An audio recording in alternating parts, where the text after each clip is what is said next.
Hijab tak jadi hambatan untuk umat muslim berkreativitas dan berprofesi. Betul, setidaknya kisah Noor Tagouri, seorang muslimah warga Amerika Serikat ini mengungkapkan tantangan dan juga pengalamannya memakai jilbab sebagai jurnalis TV dan radio kepada Voice of America VOA. Ya, informasi ini sekaligus menutup NET12 hari ini. Saya Arisan Jaya. Dan saya Masyita Bazia. Selamat siang dan selamat beraktivitas.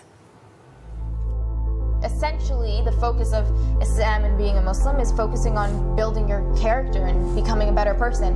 And I think that living in America is the perfect place to do that. You have freedom of speech, you have freedom of protest, you have freedom of religion, so you're able to exercise your rights and do exactly what you want to do to make yourself a better person. And this is an amazing place to do that. So. Halo pemirsa, apa kabar? Selamat datang di VOA Washington di studio kami, dan kami sudah kedatangan tamu spesial. Kali ini adalah Noor Tagouri. Dia adalah seorang jurnalis yang juga bekerja untuk radio dan juga TV di Washington DC tepatnya. Kita langsung aja ngobrol-ngobrol dengan tamu spesial kita, Noor Tagouri. Halo, hi Noor, how are you? I'm good, thank you for asking. Yeah, first of all, thank you for coming to the studio. It is my pleasure. Okay, now we want to know a lot about you. So tell me about yourself. Well, I am a journalist in the DC metro area. I work in radio and in television, and I also do a bit of motivational speaking. I travel to talk about the importance of pursuing your passions, and by doing that, I had started the Let Noor Shine campaign, which is a social media campaign that encourages people to follow what they truly want to follow in their goals and their ambitions. So that's just a little bit about me. Okay, so you start wearing hijab when you were teenage? Yeah, like when I was about 15, 16 years old. Any struggle initially? And I think everybody struggles with it in the beginning because it's something that you're not used to. Then it just becomes a part of your identity. Obviously, if you're having a really good hair day, it's like, I'm going to wear the hijab, no one's going to see my hair day. Because my biggest struggle before I started wearing the hijab was, well, I really want to be a reporter, anchor, talk shows. I really want to do something on camera, on American television, and that's going to be really hard for me. And so I really just put my trust in God, and I was like, I'm still going to pursue this passion, but please make it easier for me. And as soon as I started wearing the hijab, I ended up getting an internship at a local newspaper, and I started working for them, and then things kind of just fell into place. So everything just worked out better than I think it would have worked out if I didn't wear it. Alhamdulillah. Yeah. Yes. So we've learned that you've been to Indonesia. Yes. So we want to know every single thing, the experience that you had in Indonesia. I know you tried the food.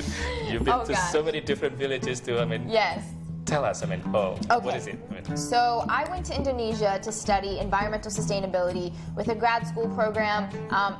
It wasn't my major or anything like that. I wanted to do a study abroad of something interesting that I didn't know too much about.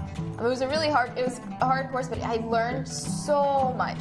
So we went and we studied palm oil plantations and the effects of palm oil. We learned a lot about the indigenous people, the orangs and the elephants and the endangered, the orangutans, which we've met several, and it was absolutely fantastic. So I stayed for almost a month. We started in Bali, and in Bali we learned about, I'm blanking on the name right now, the Subak system. Oh, okay. That's what we learned, yes. And then we went to Sumatra and Banda Aceh, Bukit Lawang, and Pulauwe in Banda Aceh. And then we went to Bogor and visited C4, so the International Forestry Association, I think. And then we went to Jakarta. And you stay in the remote area somewhere in Sumatra? Yes, in Sumatra we stayed in Bukit Lawang, literally in the jungle, like slept on a tarp on like a rocky cliff and woke up to orangutans like outside and the punky monkeys, and it was so amazing. Had lived off of passion fruit and pineapple. It was such a challenge because it was a jungle trek, so we trekked all day, and it wasn't even like hiking, it was like rock climbing. So I don't know how I did it now looking back. I'm like, I can't believe I had that in me. Like, I'm proud of me, but it was amazing. It was such an enlightening experience. Ya pemirsa, demikian percakapan saya dengan Noor Tagouri, jurnalis yang ada di Washington DC. Terima kasih.